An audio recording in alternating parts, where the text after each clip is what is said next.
Почитувани, и во овие изминати 100 дена од назначувањето на четвртиот поред министер за здравство во владата на ДУИ и СДСМ, уште еднаш се потврди дека за ова однародена власт секторот здравство е ставен на маргините и никогаш не бил приоритет.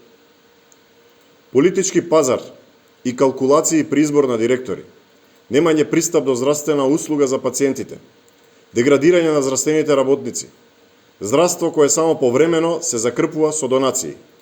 Видовме дека дури и за кревети во клиники и болници се чекаат донации. При отварање на хируршка сала направена со кредит, поважно е кој бил поканет да сече лента, отколку тоа кој ќе остане да работи на клиниката. Една од главните причини за свесното подкупување на јавното здравство е нула инвестиции во човечкиот потенцијал. Па секој ден сме сведоци како директори со години ги молат надлежните институции да им обезбедат согласности за вработување.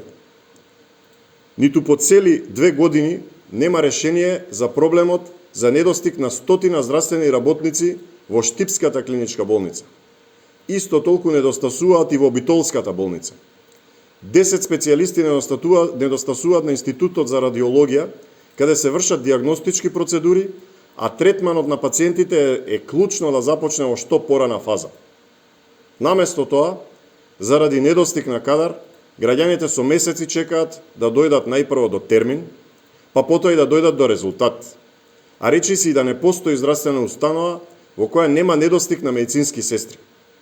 Целосно отсуство на стратегија за кадар, кој лекува, а со ваквиот несериозен пристап штетата ќе биде на долг рок, ако се земе во предвид дека за готов специјалистички кадар се потребни и до неколку години. Додека нема пристап до здравствени услуги и нашите граѓани не можат да дојдат до здравствена услуга, властите, иако без решение за проблемите на нашите граѓани, кои плаќаат осигурување секој месец, без разлика дали користат или не здравство, одлучија повеќе да се грижат како лица од други држави да плаќаат за услуга како и македонските граѓани.